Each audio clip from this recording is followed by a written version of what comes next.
Done. Welcome. I'd like to call the workshop to order on conflicts of interest and acceptance of gifts. Oh, good.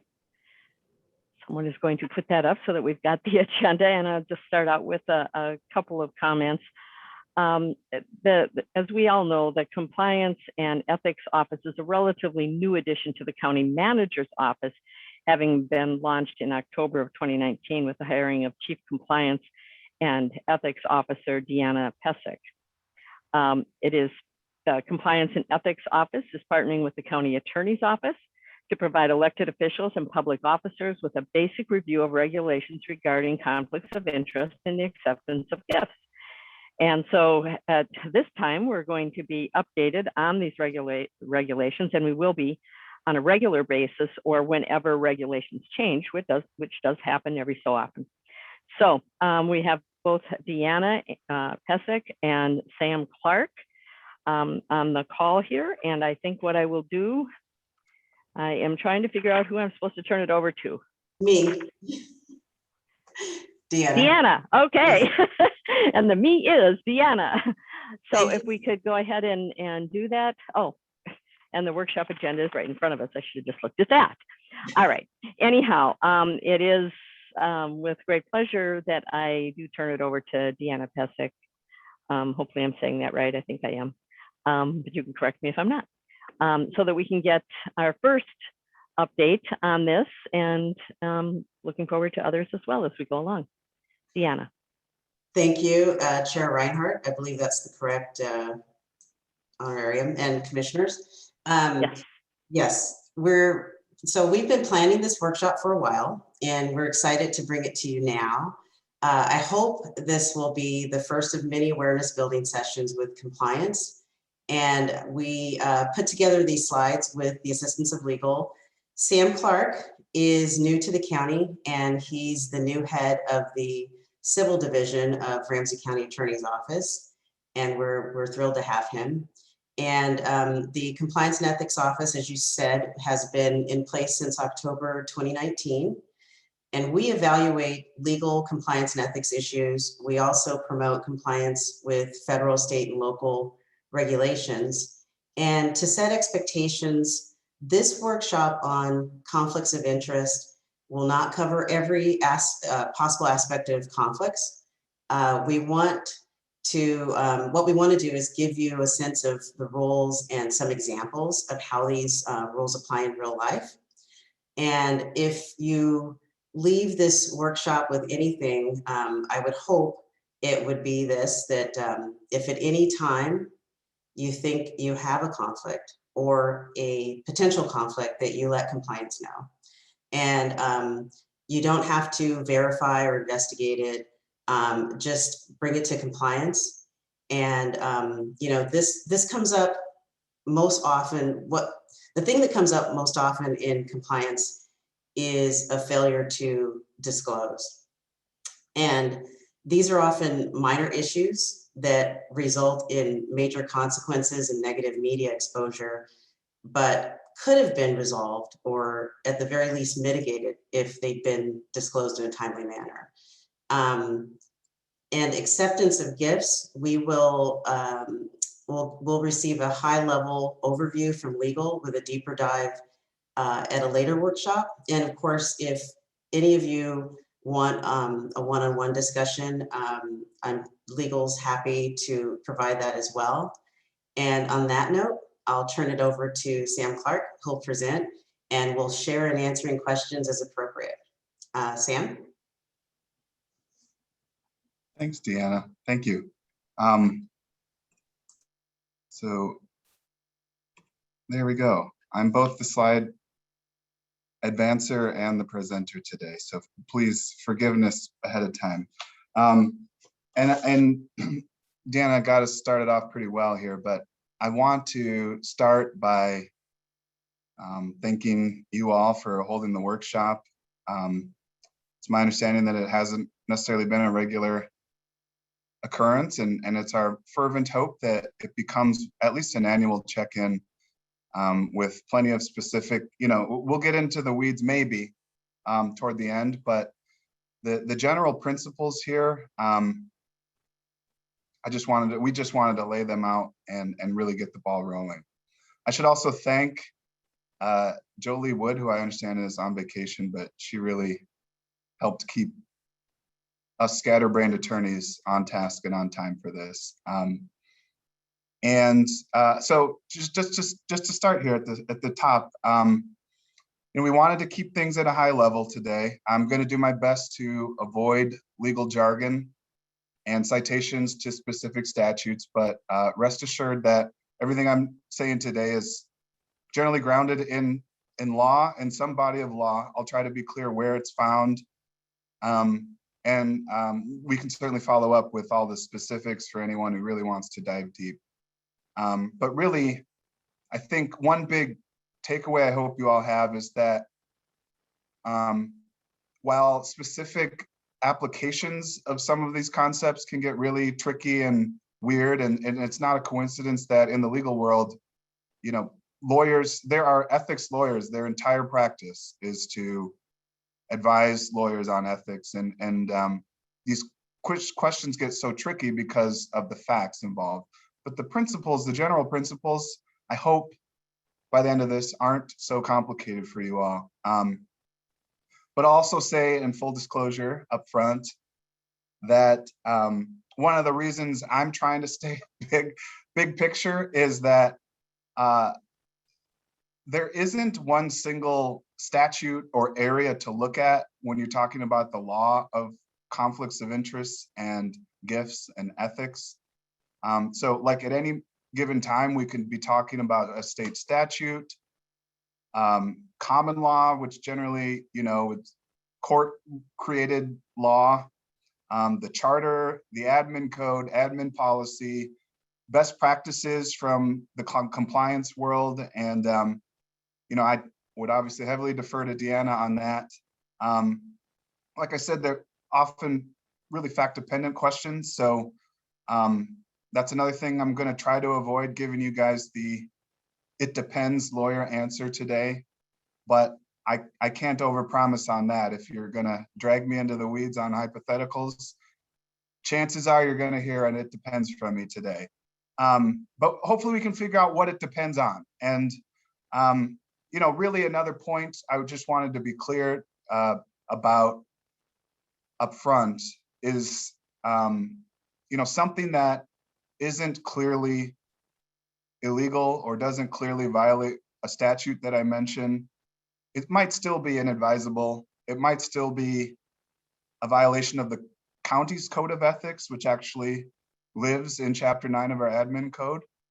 And it might just be a bad idea for any number of reasons. So just keep that in mind as well. Now, people are always kind of want a clear legal answer, and there's a sliver of things that are clearly violating the law, and then probably a whole host of things that, yeah, you probably shouldn't do that just for appearance of impropriety's sake.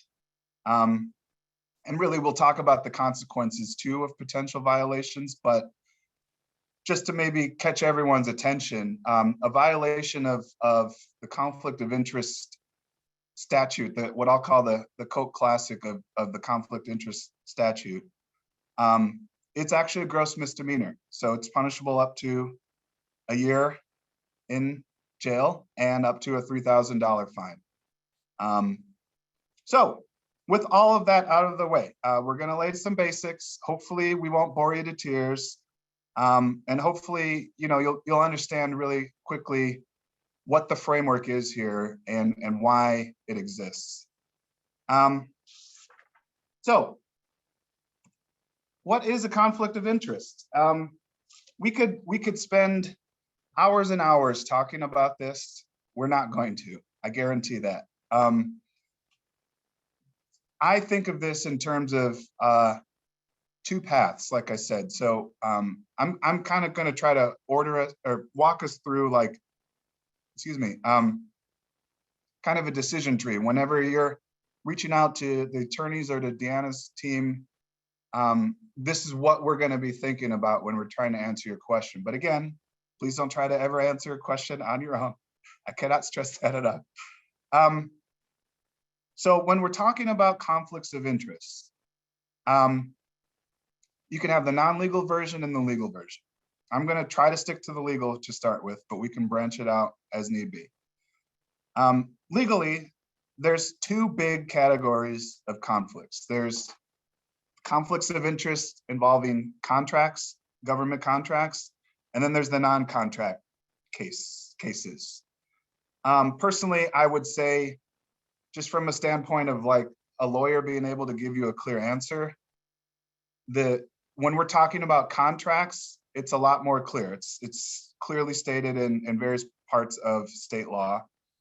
The second area gets a lot harder because it's based on a bunch of different factors, that common law that I mentioned, other sources of law like the admin code, like I said. So, but really big picture, what is a conflict of interest? This is like, I would call this, Deanna, and this is our grand unified theory of conflicts of interest, trying to bridge those two versions. So the real question that this definition is getting at is that direct or indirect financial interest question.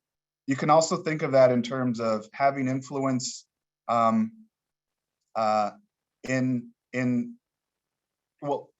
the question being, do you have influence in something that you might eventually have a direct or indirect financial interest in? That's the real kind of line in the sand with all kinds of exceptions, like I said. I'll try not to keep bringing that up, but I should say, like, just in preparing for this, I counted, just for contracts alone, which I said was the easier version, at least 21 exceptions in state statute for this general rule that I'm laying out for you all. So many of those don't apply. Some might if we talked hypotheticals, but just know, like, this isn't an easy field. So the second category, other than the conflicts, like I said, is the other than contracts, is the non-contractual moments.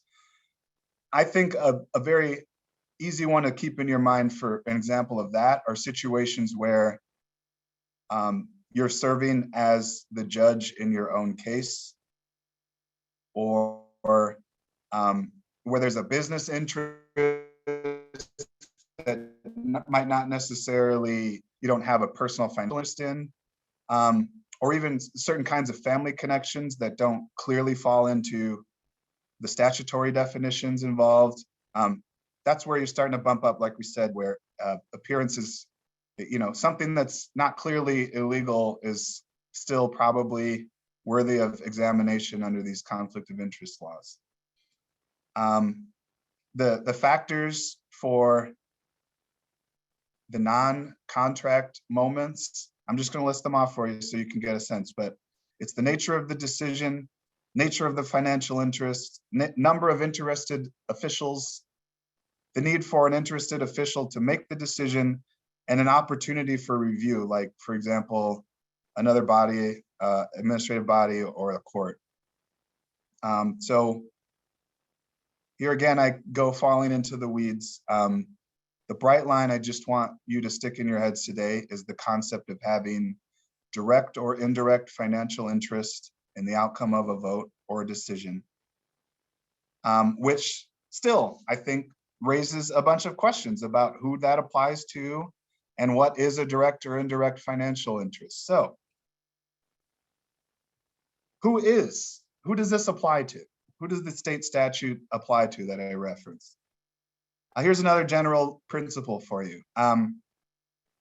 They apply to quote unquote public officers, which is defined by law, but not in a super helpful way. Surprise, surprise. So a public officer definitely includes elected officials, each of you all.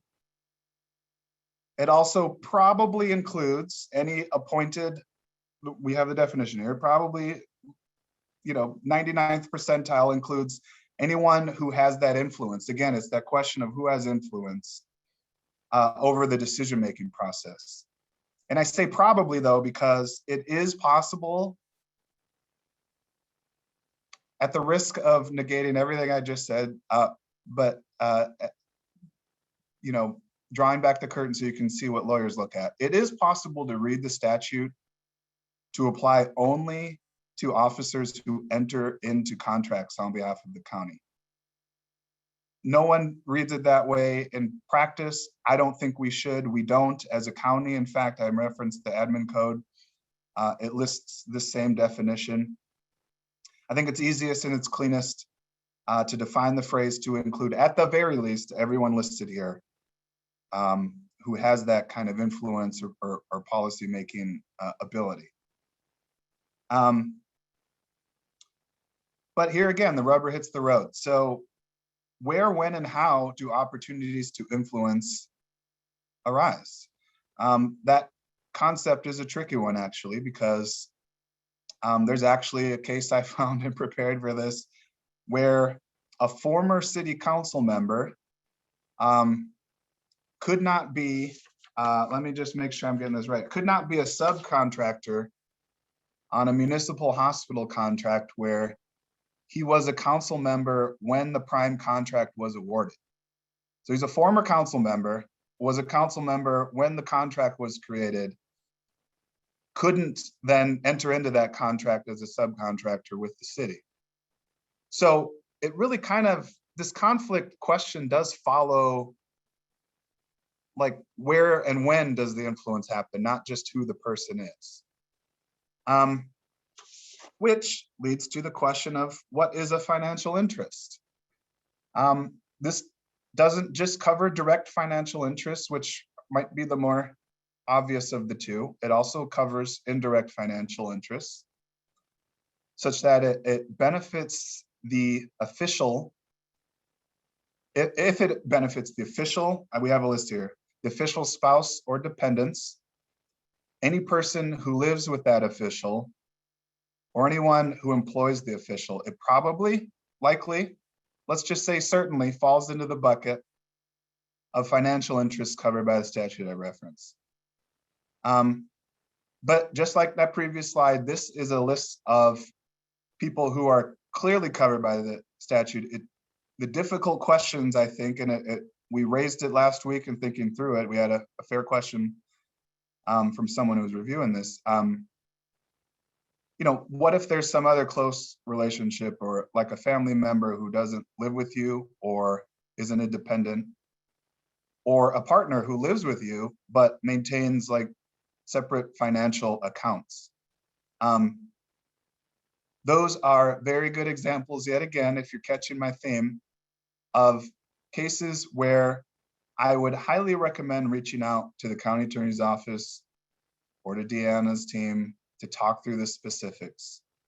It is my experience.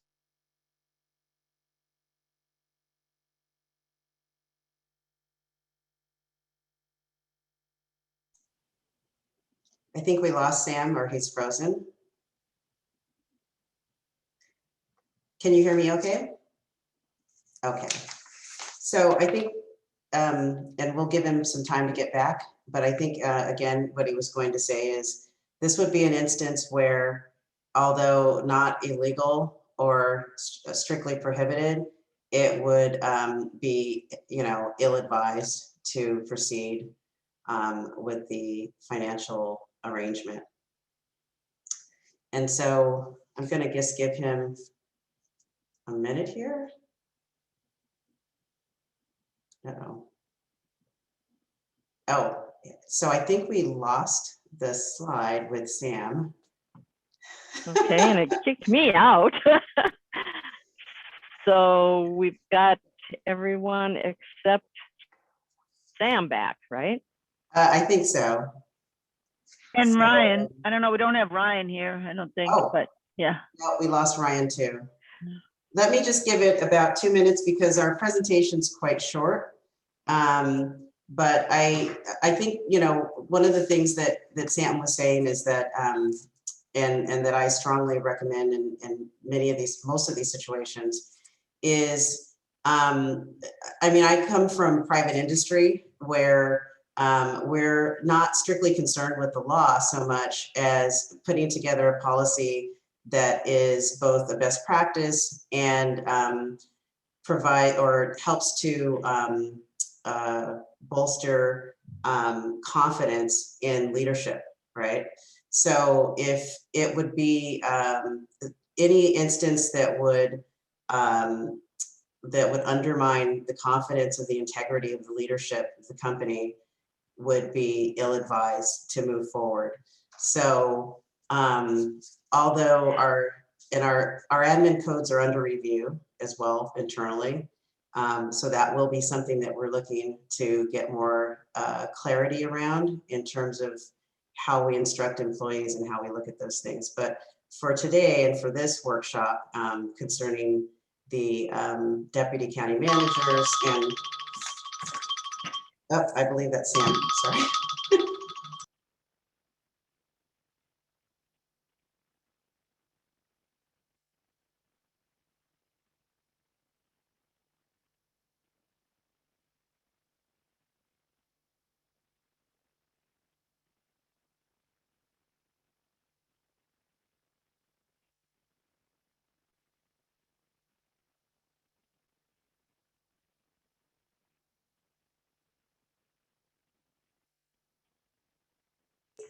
Ryan's Okay. back. Yes, Ryan is back. Sam is trying to get back in. And yes, sorry, Ryan, please. No, Well, I how think about, as Courthouse we're just waiting had a- for him, He has the slides, but we can continue. We just wouldn't have the, well, and why don't, how about if I tell an example, although he'd probably want to hear this, but many years ago, first of all, I think all the commissioners know that when we're in the county board meeting, we can't simply abstain on a vote.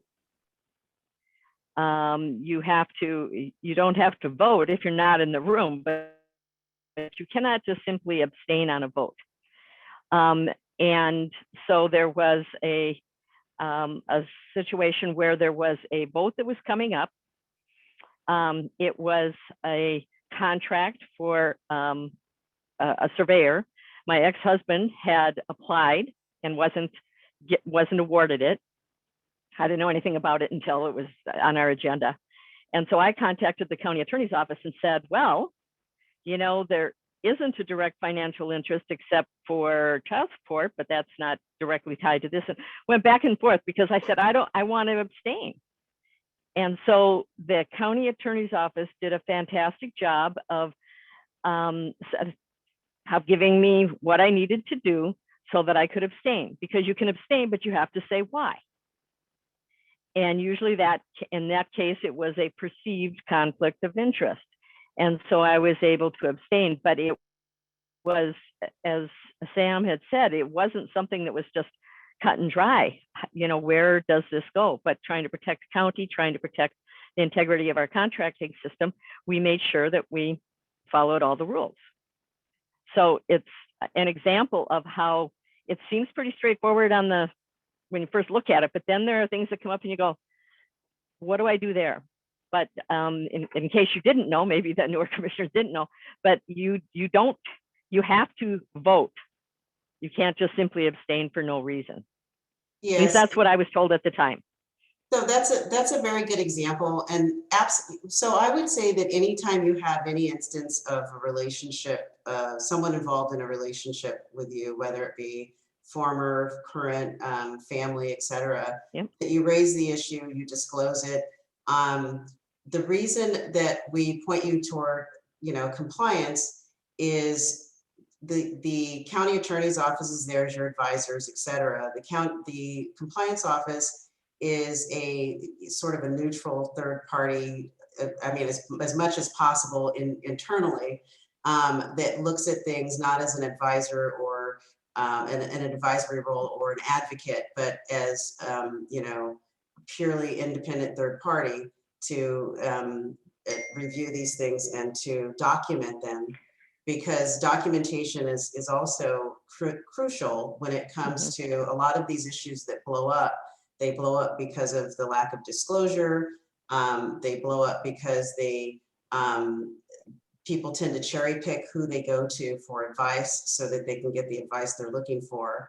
And so it's not in this organization, but it generally, if you scan the news and put in conflicts of interest, you'll see many instances of this type of thing. So I think Sam is trying to get back in desperately here. Yeah. Molly, can you hear us?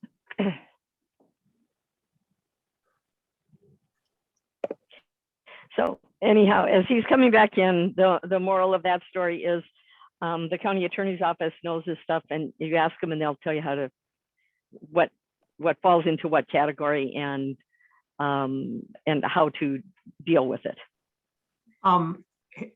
Moy, can you hear us? I don't see either one of them on here. They're both I see off. them both Neither in do I. the so the problem is I see them both in the attendees list, and like I don't know how to control it because I'm not controlling it. And Sam's stuck in purgatory, and I don't know how to rescue him from. And the people I might be the people that host. can I am It picturing says- him yelling at his screen while watching me say this right now, and I cannot help it. I think Actually, I let him in. Yeah, Nicole, Nicole, it says how did you you are the become the host. host, Nicole? I don't know how that happened when Because when everyone everybody- left, Zoom made me the host. Who When else everybody needs got to- kicked off, it picked the host, and so it may have picked you. If you could find Sam Clark in the in. attendees list He's in and let him now. in, and then if you want to make me or someone else on here a co-host, if you could make Molly a co-host, that would be appreciated too. Where's Molly? He's in the participants.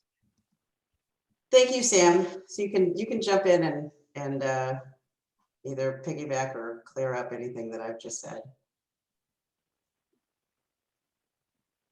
Well, I had to reconfigure my whole, the All right. ultimate irony being that I came into the office specifically so this wouldn't happen today. And here we are. So I apologize to everyone, but I also blame Ramsey County Internet. So there you go. I heard a lot of that discussion and I appreciate it. It was a good example from Madam Chair Reinhardt as well. I'm hopeful that I can just share screen again. Workshop. Is that working? It is. All right.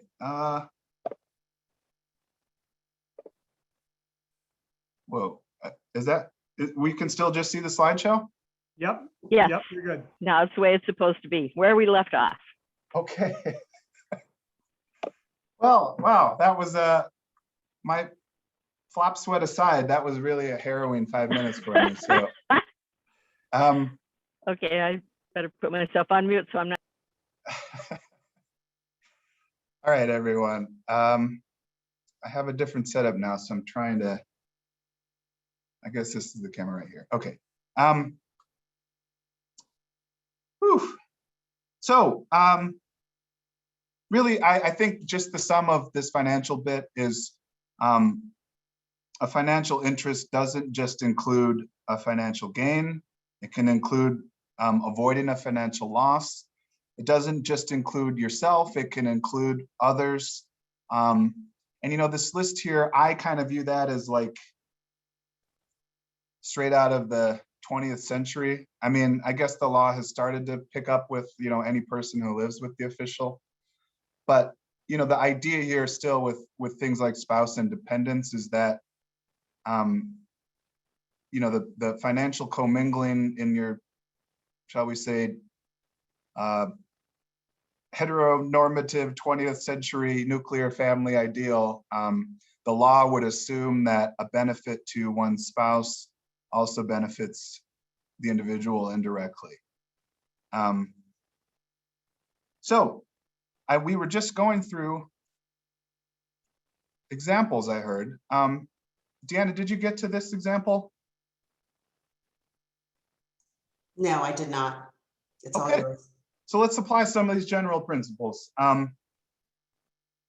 This one is what I'll call like the run-of-the-mill conflict of interest.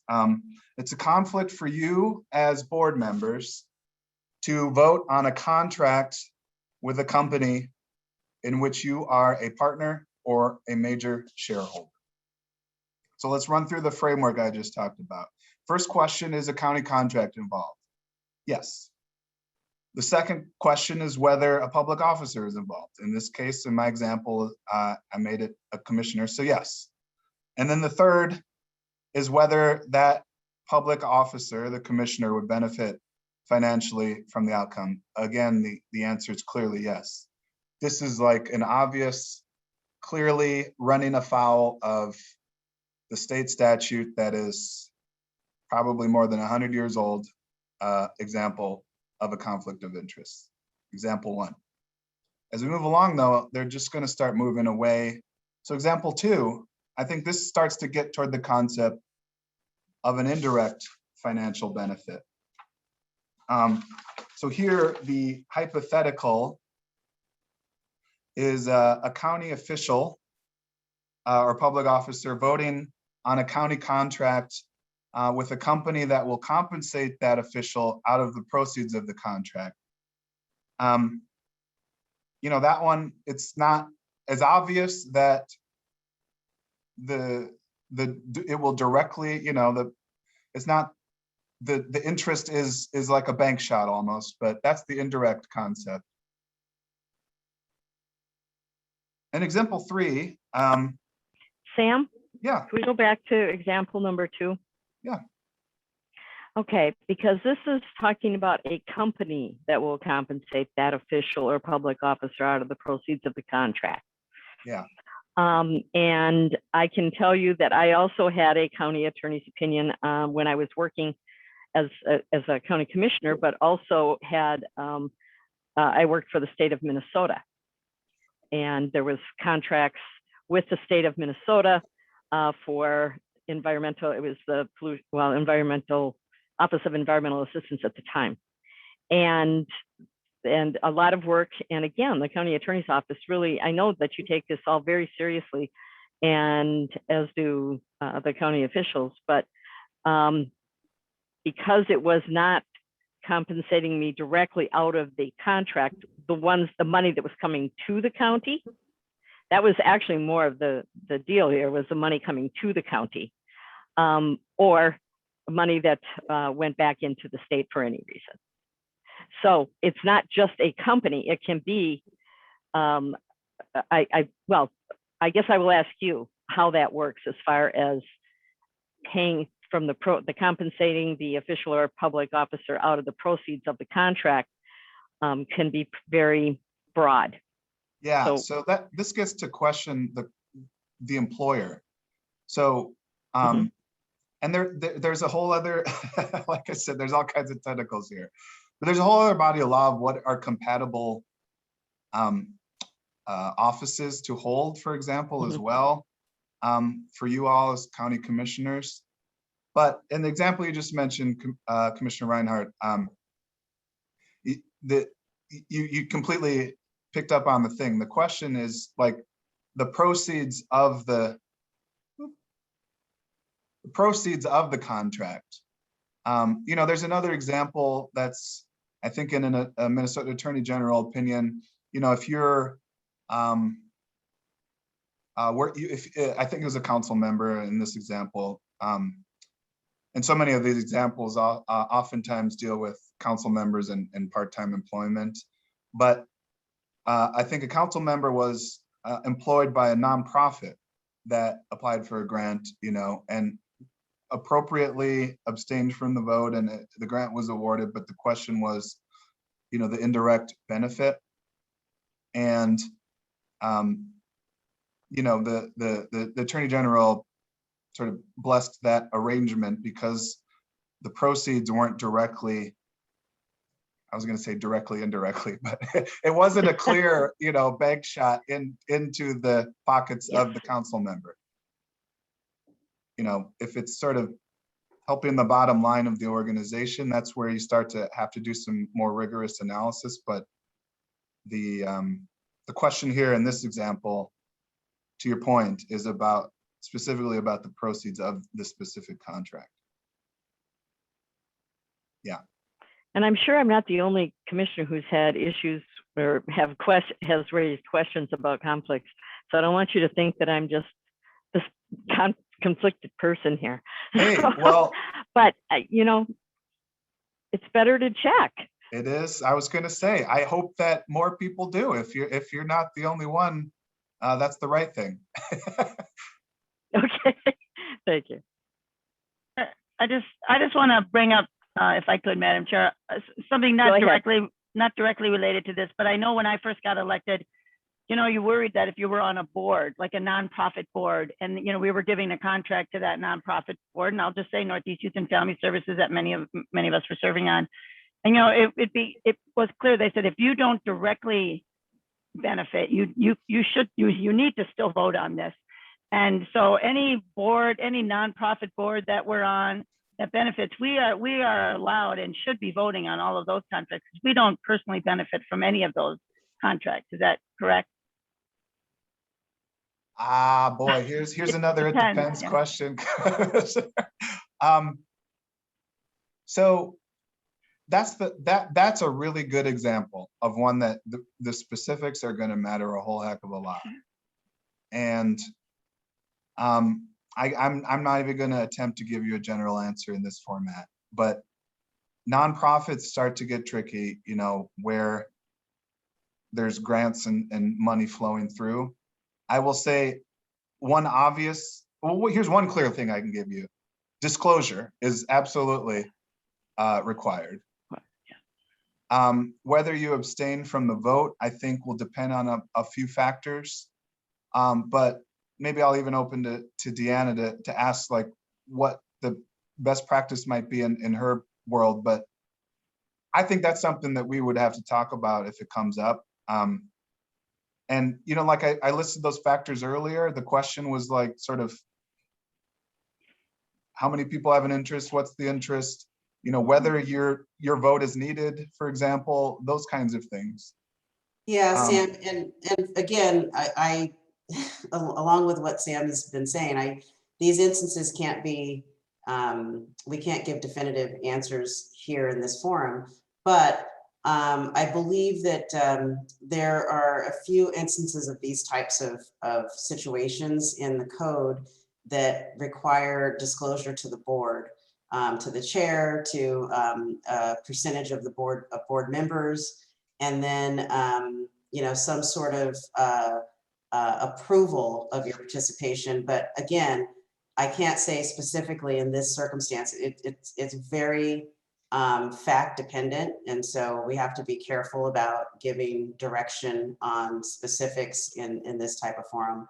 But that's one aspect, and the codes I'm just sort of getting up to speed on, because I've always looked at these from the outside looking in from a commercial aspect or a private citizen aspect into government, not from government the other direction. So I think that there's quite a few, there are some competing requirements, I guess you could say, or multiple requirements because of your role, and it would have to be looked at on a case-by-case situation. But as Sam did indicate, disclosure is #1 key, and that's what a lot of folks miss, and that's what gets a lot of people in the newspaper. So that is the very least requirement, or minimal requirement, sorry. Well, I do have Commissioner Fretham with her hand up as well, but I do need to point out that in many cases, including the one that was cited by Commissioner McGuire, and also, even Landmark Center, these are Right. appointments that are made Yeah. by the chair Right. of the county board. So we are there. Minnesota Landmarks, I have to sign something that says I don't have a conflict. Actually, what I do is I sign other than my normal duties as a county commissioner, because clearly Minnesota Landmarks is funded by Ramsey County. So I think that it would be a good idea and in fact, there was a point at which the county attorney said it is because of the fact that you are there representing the county, not you as an individual being part of this. So I think that to get a general answer on official appointments to boards, nonprofits, whatever it happens to be, through the county, through the chair of the county board, I think we could not during this conversation, but as a general question, I think that that should come back. And if you need to go through each one of them, quite frankly, we need to know that, because the information we had received up to this point was that if we are appointed there, that we are expected to vote, not only at their meeting, but at the county board meeting, as these things come forward, because almost all the nonprofits get some sort of contract. Now, we're not personally benefiting from that, however. Okay, so that's a general question that I guess, unless other commissioners say something different, it would be a good idea for us to get that information. Commissioner Fretham. Yes, to the point you made, I know that's something that a question that we've had a few times, both on this board and on those appointed boards. For example, for CAP-RW in Ramsey County is changing their lease in the building. Like, can I vote on that? So getting some information about that. I think NYFS specifically is one that's not appointed through the board, but there's obviously a lot of overlap with that. And some of those boards seek us out because we are county officials, which potentially makes it more problematic. But I guess having a ruling both on those boards that we are appointed to and serving on, and how that impacts how we may vote either on the county board issues or on those other board issues, and then as well with other affiliated boards that may not be appointed through the board chair, but may be related to our work at the county. I think that would be good to have some guidelines or baseline for how we track and monitor those potential issues. Yes, because you are correct. We also have appointments that are made as a county commissioner through the Association of Minnesota Counties, through the National Association of Counties, that we are there as a representative of the county. And actually, NYFS is an appointment that is made through the county, through the chair of the county board. It's outside boards and commissions. That would be, But there Madam are Chair. others as well. Madam Chair, But there are others yeah. as well that Right. the nonprofit boards. I'm thinking about the YMCA in White Bear Lake. I'm on their board. They want me to be on their board. It's really got nothing to do with the county. I don't even know if we ever have contracts with them. Maybe we do. Probably not with that particular one. But regardless, the question that has been raised by Commissioner McGuire, and then also the other boards that, because we are county commissioners, where they would like to have us on their boards, whether it's appointed by the county board chair or not. I think it would be good to get some general information on that. And Commissioner Madam Chair, McGuire, yeah, you had a thanks, Madam follow-up? Chair. If I could just, clarify. So there's a lot of acronyms going on. So SRFC, the Suburban Ramsey Family Collaborative, is an appointment, but the NYFS, Northeast Youth and Family Services, I don't believe is an appointment by the board. So that, I think you were just getting those, I think you were thinking of SRFC. Oh, And I did. not NYFS. So I just want to clarify that. I've been on both of them, and one is Okay. appointed and one is not. But to Commissioner Fretham's point, we are asked to be on a number of these because of our status as a county commissioner. We don't benefit personally from any of it, but they do like us there, to have a county perspective and but for all those reasons, I'm concurring that it would be good to have some guidance on these. Thank you. Well, you're in luck, Okay. Commissioner McGuire. And I'm gonna go slightly law professor out of you guys, but in every example I just heard there, my question back to you all would be, what would be the financial benefit, direct or indirect, to you? Well, I don't see Nothing. one. I don't see Nothing. one. And that's your guiding Right. principle that I'm giving you right now. Obviously, the details really matter, like we talked about, but where there's, I'm not going to speak definitively, but where there's no direct or indirect financial benefit, we are starting to move away from the body of law that is conflict of interest law. There could be any number of reasons why it might be inadvisable to vote on that, given issue for the reasons we've discussed. But as far as like violating a state law, I don't see it in any of the examples you just described. The employee participation on boards, there's actually, while you all were chatting, I pulled up the admin code chapter 9, but we actually do require where a potential conflict of interest exists relating to a board of directors, you are supposed to file prior written notification with the chief clerk. That's it. That's in our admin code, but this gets to that question of disclosure. Probably a good practice as well to well, disclose. That's what I'm going to say. When in doubt, disclose. I'm looking back and forth at screens, but I'm sorry, Deanne, I see your hand up.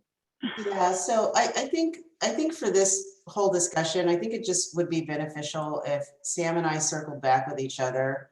And, you know, like I said, I joined Ramsey County in October 2019, just, I believe, 5 or so some months before the pandemic hit. And Sam joined during the pandemic. And, you know, we're just sort of getting on our feet here in terms of seeing some of the things that would benefit from some uniformity and some clarity. And I think if we work together, we can help put that in place for you. I mean, there's just a number of examples we could go into, and we could do this all day, but I think if we circle back and just maybe I'll have someone from my office or Sam and I will figure it out, but we'll have someone reach out to you to get some examples of things that are reoccurring issues, things that are less frequent, and then we can get into the weeds of some other things after that and just sort of tackle them that way. Does that make sense to everyone? Perfect. Okay. Well, and I think the bottom line here is if you have a question and just ask. I mean, it doesn't hurt to ask. Thank you, Madam Chair. And I think that's key. And, Commissioner McGuire, did you have a follow-up? I just have one other follow-up, just while you're doing that consistency. I think the question that Commissioner Reinhardt brought up, which is if we're appointed to that board, does that serve as notice then? You know, do we still have to give notice? Like we're all appointed to lots of community boards. And I mean, to lots of boards that are in the community, we're voting on stuff all the time for funding them. So this is just something that regularly happens on this board. So by our purpose of our being appointed, does that serve as notice that we're actually on that board? So that's what I just would ask for you. So do we all have to give notice then of the boards we're appointed to, because it's already it's on the board documents? Anyway, that's just what I'm going to say. And I think what I heard was if it's an appointment that's by the county board chair, that it sounded like that was already covered. If it's an appointment, or if it's not an appointment and you volunteer on a board, it would be best to disclose that. And we may not ever vote on something for, as I said, the White Bear Lake YMCA, we may not ever vote on it, but I should let the chief clerk know that I'm on that board. Thumbs up. I'd give you the thumbs up emoji if I could figure out how to use this new setup I have. I want to pause for any other thoughts or questions on that. It's a good question. I'm glad we talked about it. Again, I think just sort of the rubric I'm trying to get across just at this high level today is, you know, is it a contract? Yes or no? Is there a direct or indirect financial benefit? Yes or no? And, you know, you're all public officers, so we don't have to analyze that bit of it. But that's the real kind of, you know, choose your own adventure for really analyzing these questions. But the real devil's in the details, as we've just gone over, and there can be all kinds of different permutations, and indirect benefit gets tricky, as we've already covered here. I'll just get to the third. There we go. Okay. Now I'm losing my train of thought. So did we go over this one already? No, maybe it doesn't. We matter. were So- just starting it and I made you go back. Oh, so okay. Go That's ahead right. on Thank you. example number 3. Okay, well, the final example here. And we want to leave plenty of time for questions. And there's a couple more slides here. I want to make sure to touch a quick tap of the base on gifts law as well. But so example 3, we're moving again to further and further away from a direct financial benefit. Nevertheless, this is a conflict of interest. So county official or public officer to vote to lease county property to participate, excuse me, I'm misreading this, but approving a lease of county property to a spouse, dependent, employer, or person who lives with the commissioner. This gets to that what is a financial interest question again. Leases can get kind of tricky sometimes too, although there are special legislative parts of the statute on specifically on leases and county property. But this is a good example of one where the county commissioner involved should abstain from the vote, and I mean that's sort of you're staying clear of any potential liability. You know, I should have mentioned as well, as far as I got a next slide with other violations, but in my haste to jump into all this, I mentioned the criminal penalties, but another penalty for these situations, or consequence, I should say, not a penalty, is that whatever the affected contract is void as a matter of law. There's all kinds of headaches around what that would mean, but it sort of erases the contract as though it never existed. And, you know, if payments have been made and whatnot, that can become a huge headache, clawing those back, or, you know, countersuing others and whatnot. So yet again, the best advice we have is to avoid the conflict altogether. Aside from just avoiding your criminal liability, which I'm sure you want to do. All right. Other violations. We've got a few here. You know, one that I didn't touch on at all, but is a very clear line of authority through state law. What? Sorry, guys. Is to use your official authority to compel someone to take part in political activity. You know, we could do a whole separate day on, you know, the campaign finance statutes. I'm not sure. I mean, I know past county attorney advice has been that we don't advise on that point, but letting you know there's an entire body of law in state statute that's actually a lot clearer on what you can and can't do around political activities and official duties.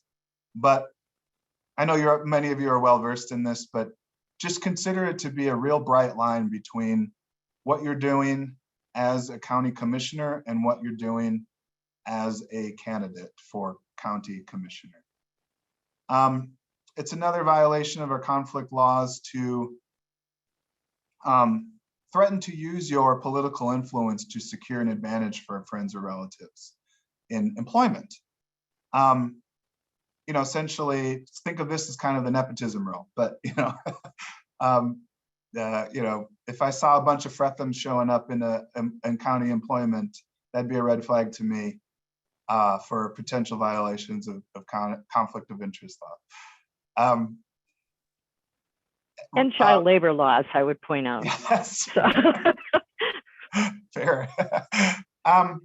Representing private interests before the county. So this is actually, this one actually comes up quite a bit in many different contexts throughout state law as examples that people kind of overlook. But, you know, one example I saw was some elected official helping, I think it was like a housing authority official helping like an employer or a friend or something fill out some application and showing up and advocating on their behalf in front of the body. That's like one of those non-contractual situations. Like I said, there wasn't a clear financial benefit, but as soon as you're starting to insert that that influence for an outcome where you have an interest that may or may not have been disclosed, you're inching closer and closer to violating the spirit of the law, if not the letter of the law. And then Deanna had to sneak in another disclosure one. I like that, but failing to disclose in advance any offer of paid employment that may create a conflict of interest with the employee's county position of employment. I don't know that these examples will show up as frequently for you all as commissioners, but it's something to keep in mind because, like I showed up front, the list of public officers that these statutes apply to is at least as long as including members of your staff and others who might be seeking outside employment in different contexts. Sam, I do have a question. When you talked about the contracts being basically null and void if there is found to be a conflict, I mean, I'm thinking of, well, what about a former county official and the things that were voted on by that person? Did they become null and void, or what would have to happen to have a contract saying, okay, it's as if it didn't exist with someone that is no longer a county official? I'm going to tread as lightly as I can around this and also try to answer your question, Madam Chair, but also, like I said, there's so many details here that I'm probably not aware of. What I will say is what it means. Well, to answer your and question let me about make it what easier means to for avoid- you. Let me make it easier for you. I had not heard before that it's as if that contract didn't exist. The other things I knew about and what could happen, but I didn't know that one. And so it's like, okay, then there's if somebody's in office, that's one thing, but still, what triggers that particular remedy? Yeah. Is it a criminal conviction, or what is it that triggers that? That's what I'm trying to get at. That's a good question. And so what I would say is the conflict of interest needs to be established as a matter of law before the contract could be voided as a matter of law. What it means to void the contract is essentially, you all can engage in conflicts of interest, but you only act as a board when you meet and vote on something. And so it would be, the legal effect is as if the contract was never created in the first place. That like original sin of the conflict infects it from the beginning. There's all kinds of remedies available that I just won't speculate on, but the first determination would have to be that there's a conflict of interest as a matter of law. Okay. Hopefully that made it a little bit easier for you. But I had not heard that before. Yeah, exactly. I mean, and that's an important thing to keep in mind. I mean, this is a consequence for the enterprise as we know it. If something is, you just think of it as an infection that can infect every act that the board takes from that point forward if a conflict exists. And that's why it's so important to talk about these things ahead of time and to disclose them at the very, very, very least ahead of time so that people can make informed decisions. I should have said that's another guiding principle of our statutory structure, is that the public is aware of any potential conflicts, not just the ones that exist, and that they can make determinations based off of that about what you know, what issues they care about, or whether they think it's something that should be discussed in a public forum. All right, and so other violations I should mention, just gift law. We included it in our title. I actually, Deanna and I chatted earlier, and you know, I don't view gifts as a specific, as a especially complicated or difficult body of law. It kind of is what it is, as they say. The statute that applies to you all is, it defines a gift, quote unquote, as, I'm just going to read it because it's pretty straightforward, as money, property, real or personal, a service, loan, the forbearance or forgiveness of debt, or a promise of future employment, given and received without receiving something of equal or greater value in return. Elected and appointed local officials, I don't want us to get bogged down on this, but we already talked a lot about public officials. Of course, there's a separate category called local officials in our state law under gift law. But for purposes of this, it's not necessarily, you don't need to dive too in the weeds. Like, local officials is essentially the same definition as that public officials. And I think the best practice for municipal governments is to just consider a local official to be everyone. You know, our admin code applies the gift guidance to every employee in the county, for example. But generally, under law, you may not receive a gift from any, quote, interested person. That's another defined part of the statute, but interested person, just think someone who has an interest in you doing something. And there's a couple dozen exceptions to this, but that's your standard. And the exceptions are a lot more clear, by the way, in state law. But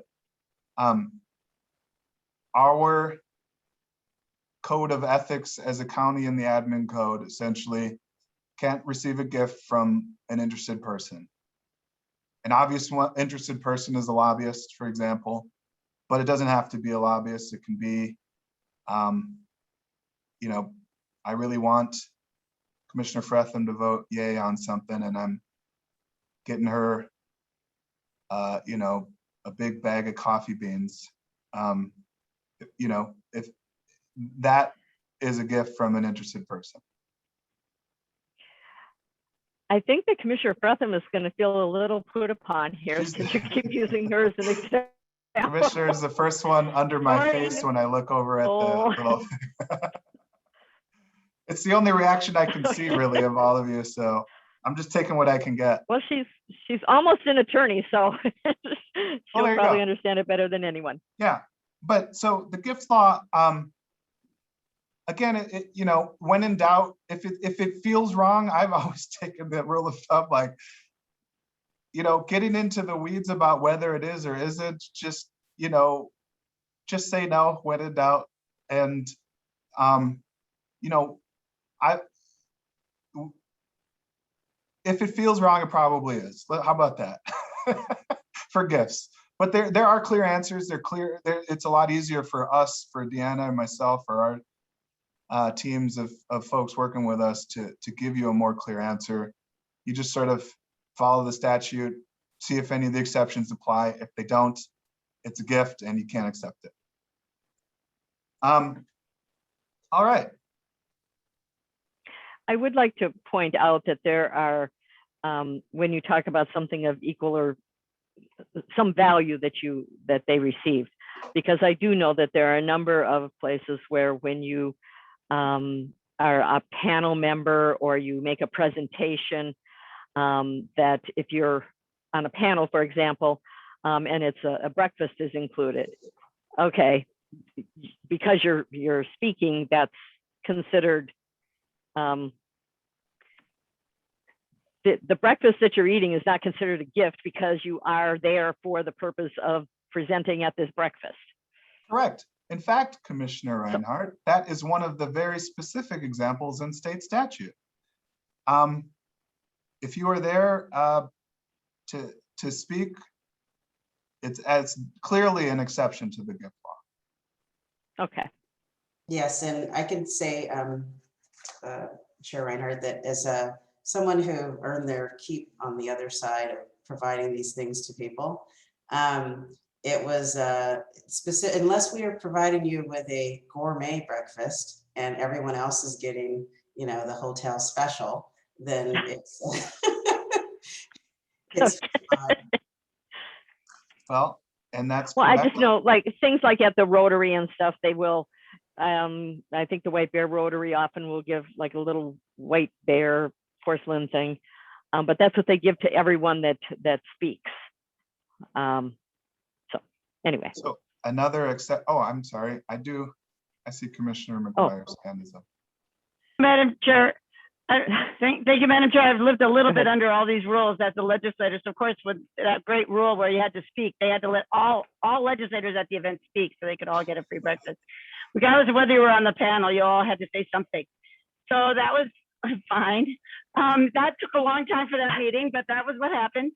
So the other thing is, of course, if everybody gets it, like, then it's, you know, then it's like a public, you know, gift, and you don't, I don't think we have to claim that.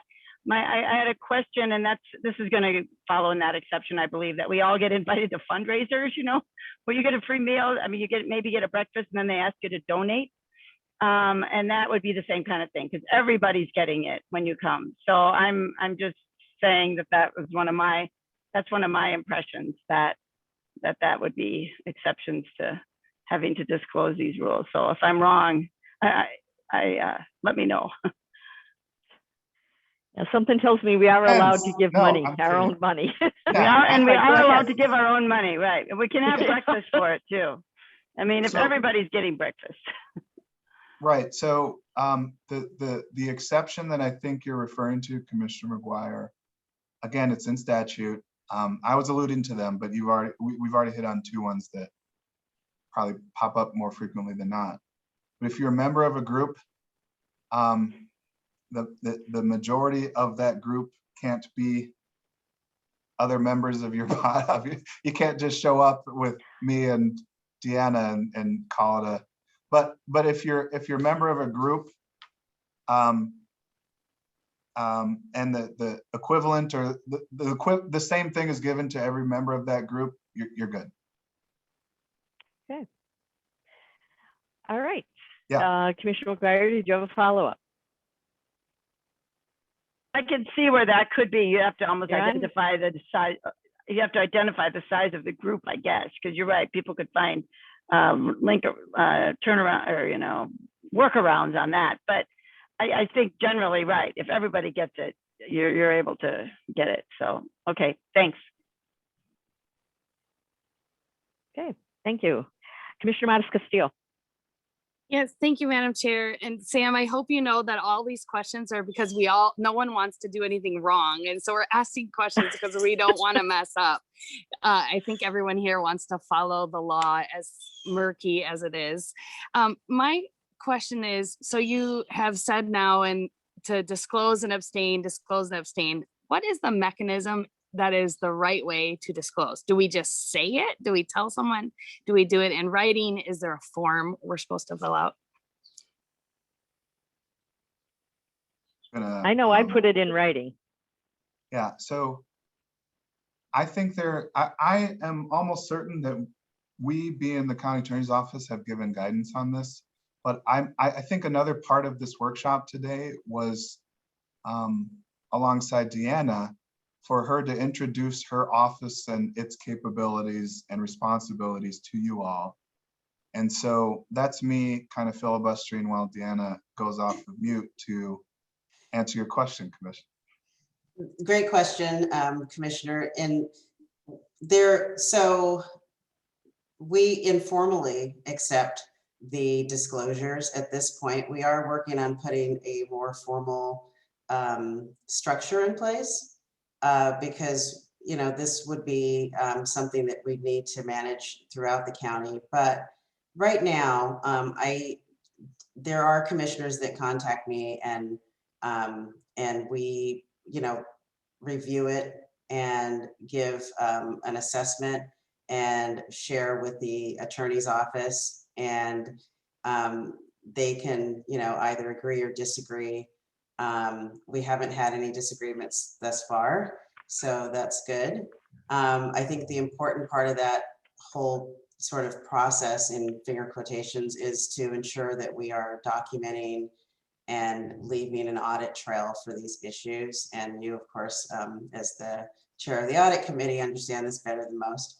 So, again, along with Jolie Wood's help, the new addition to the compliance office, I'm working on getting some formality around that so that we can actually have some structure on documentation, storage, etc. But for now, just reach out. You can give us a call, and I keep saying us, I mean the compliance office.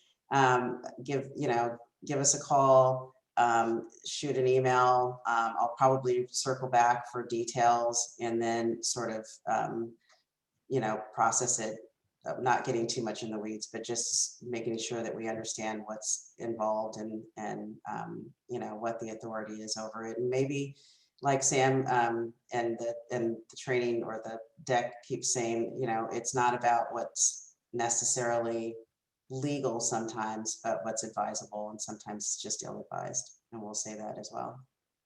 Great, thank you. Okay. Commissioner Maniscalco, I'll just add one bit on that, which is, aside from the form of how you do it, I think it's way more important that you do it. And the reason for that is, it doesn't protect you, but it is sort of a necessary step in protection for any potential conflicts to have disclosed it. And so, that's going to be one of the first questions that anyone's going to ask after the fact, if there's some issue or challenge or whatever. And it allows us, meaning the attorneys in compliance, to think ahead of time. It allows you to consult with your colleagues about what you all are comfortable doing. And it's a best practice aside from any legal requirement. If you think for even a second that there might be an issue, way better to bring it up. And at the very least, with us as attorneys, you're fully covered on privilege issues and whatnot. But I would be remiss if I didn't mention that. Well, and isn't it true, Sam, that there are sometimes where you definitely want something in writing? When I mentioned the state of Minnesota potential conflict, that was one where a county attorney's opinion was requested, which of course would be in writing. Yeah. But something about, I'm on a nonprofit board it depends on what the potential conflict of interest is, because if you get a county attorney's opinion level, that's clearly going to be in writing, where there could be something that's just, okay, I'm just questioning this. So it also depends on the degree there, doesn't it? It does, Madam Chair. And in fact, I'll go one step further and say there are certain situations where the law requires disclosure in writing. And that's where I don't come here today to profess to cover all of those with you all, but that's why, when in doubt, reach out and we can figure out how to do it, or when and where and how. But the first step is to reach out, and I think that's our last slide too. So Kind of coming full circle. So there we go. I'm shocked and somewhat appalled that I went further than 20 minutes with you all. So we were gonna try to leave plenty of time for questions. Thanks to Molly for getting me set up ahead of time too. And we can go back one slide. This is just the noun project credits for the images I used in the slides. And before we wrap up, Madam Chair, I just wanted to specifically give a call out, at least to Deanna and Sam. This work is long overdue to put together this type of a presentation that we have available for the board. And we do want to do an annual piece to come back on it, but it's been, we were working on it and then COVID hit, and then there's been some, Jeff retired and then Sam came in. And so I just appreciate the two of them really bringing some rigor to this and putting a frame around it, because we do get questions. We're now developing both processes and a frame from which to do evaluation work going forward. So I didn't want to leave without getting to say thanks to them. Yes, and I do have one more hand up from Commissioner McGuire. I know, okay. There we go. Thanks, Madam Chair. This may have been said, but I just can't remember if we said it, because on a number of our boards, we all fill out conflict of interest. You know, mosquito control, MELSA, we're all filling out. Should we be filing those with our chief clerk? I mean, they file them at MELSA and mosquito control and emergency management. You know, I think we all fill out all these conflicts of interest forms for these appointed, a lot of these appointed boards that we're on. So I'm just putting that out to you that we are filling those out. So I don't know if you think that would be helpful to file those with the chief clerk, or if that's okay that they're just filed at those entities. I can take that if it's, okay, thank you. Thank you for the question, Commissioner McGuire. I think it's always a great idea to centralize that information. If you're required to sign, some sort of waiver or a conflict disclosure, it's always good to have them in one place that you can reach to find everything for everybody in the same place for all the various things that you do.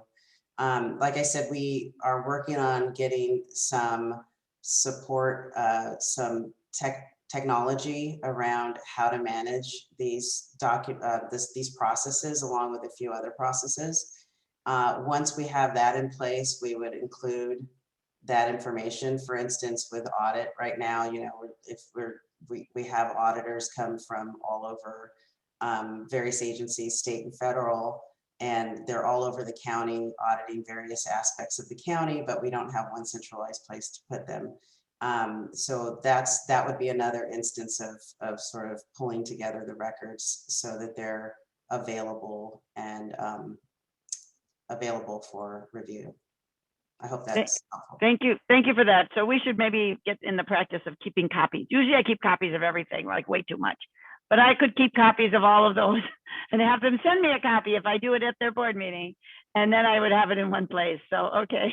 Well, it might be something that we'll look to work with the incoming clerk to set up for, and then for transport over to the compliance record keeping technology system that we put in place. Thanks. Well, and it is interesting. Some of them are all online. If you have a gubernatorial appointment, that's all online. And so there's a lot of different ways that it is done as well.